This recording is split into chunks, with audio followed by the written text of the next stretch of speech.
Keurig coffee maker na aksidenteng naisaksak sa 230 volts. Buti nagawan pa natin ng paraan.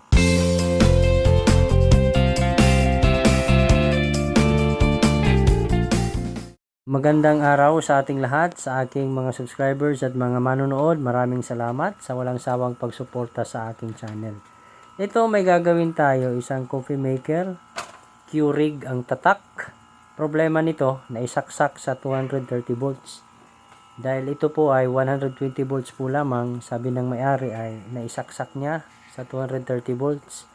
Nawala sa kanyang isip na 120 volts pala ito. Nung buksan natin, ito yung nakuha natin na sira na mga piyesa. Yan, isang varistor, isang resistor at saka isang TVS diode. Ang tatlong piyesa na yan po ay matatagpuan doon sa may main line ng ating board. Yan po ay nagsisilbing mga protection devices para hindi maapektuhan o hindi masyadong masira yung main board ng serkito. So bale itong varistor, yan po ay nakakabit dyan kung saan napalitan na po natin yan ng bago. Tapos itong resistor naman, dyan po siya nakakabit. Dyan. Okay. Tapos itong transient voltage suppressor diode, dyan po siya nakakonect. Kahit na alam naman natin na sira na yung mga pyesa, kasi pag tiningnan natin mga sabog na yun. Pero ipapakita ko pa rin sa inyo paano ang pagtesting ng sira na mga pyesa. Iyan po, nagtesting tayo ng varistor, meron po tayong pointer deflection sa analog multimeter. Yan po ay sira. Kasi ang okay na varistor dapat wala po yung pointer deflection sa analog multimeter. Ito namang resistor, pag i-testing natin ito, una ay tingnan natin yung value ng resistor. Ito po ay 10 ohms, brown, black, black, gold. Yan. Nakaset po tayo sa tester ng times 10. Dapat yung needle pointer ay pupunta dito sa may 1. Kasi 1 times 10 is 10 ohms. Sukatin natin dito. Lagay ang test prod sa dalawang terminals ng resistor. Ayan. Wala po tayong nakita na pointer deflection o hindi gumalaw yung needle pointer ng analog multimeter. So, ibig sabihin, open na po yun. Sira na ang resistor. Ito namang TVS diode o transient voltage suppressor diode. Ayan po. Yung kanyang number ay 1.5 KE250. Ayan. Hindi lang masyadong kita. So, ang okay na TVS diode, dapat wala po siyang pointer deflection. Ito, pag tinesting natin, ayan, nagkaroon po tayo ng needle pointer deflection. So, ibig sabihin, sira na po yan. Yun. Nag-reverse tayo ng diode. Ganun pa rin. Nagkaroon pa rin siya ng needle pointer deflection sa analog multimeter. So, nangangahulugan na shorted na ang diode na ito. Yan. Ulitin ko, yung okay na TVS diode, wala po dapat pointer deflection sa analog multimeter. Ngayon ay ipapaliwanag ko sa inyo kung bakit nasira ang varistor, TVS diode at saka resistor. So, kung tingnan natin yung dalawang terminals na yan po ay nakakonekta doon sa plug.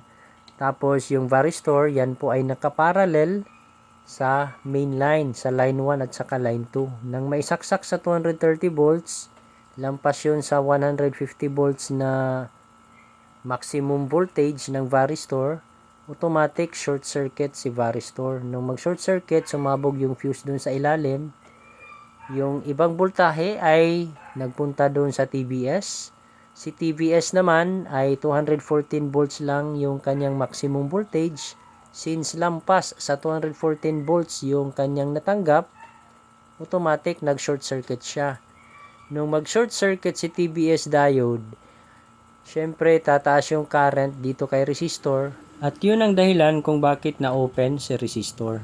Ayan, sana po ay naintindihan ninyo ang aking pagpapaliwanag kung bakit nasira ang varistor, ang resistor at saka TVS diode. Bale, nagpalit na po tayo ng varistor, yung diode at saka resistor na lang yung hanapin natin. Dahil wala po tayong mahanap na kapares na value ng diode at saka resistor, nung kinausap ko yung may-ari, sabi niya, okay lang daw na ibang value yung ikabit, basta importante gagana lang yung circuit. Bale, yung ginawa ko rito ay kung ano yung pyesa na available dito sa shop na pwede maging substitute ng 10 ohms resistor at saka TVS diode, yun na rin yung ikinabit ko dito sa circuit. Halimbawa, yung TVS diode, hindi na po tayo gumamit ng suppressor diode. Gumamit na lang po tayo ng dalawang rectifier diode na RHRP 3060. Tapos yung 10 ohms, yung ikinabit natin dito ay 15 ohms. So, susubukan natin kung gagana ba ang unit. Yan na po. So, bale, ikakabit natin ito doon sa unit o sa coffee maker na mismo. So, dito ay pinakita ko lang yung part na kung saan sumabog yung or naputol yung linya, yung fuse. So, ginawa natin, nag-jumper na lang tayo ng wire. Ngayon, ikakabit na natin ang wirings dito sa board. Hindi ko na siguro ipapakita dahil walang magbibideo. Ayan, naikabit na po natin dyan yung yung wirings doon sa board. Tapos i-testing natin. Yan, nakasaksak po tayo sa 110 volts. Yan po ang ating coffee maker. Naikabit na po natin yung board. Tapos tingnan natin kung gagana ba yung ating ginawa. Yun, nag-power na po siya. Ayan na po. So, ibig sabihin, successful yung ipinalit natin na piyesa.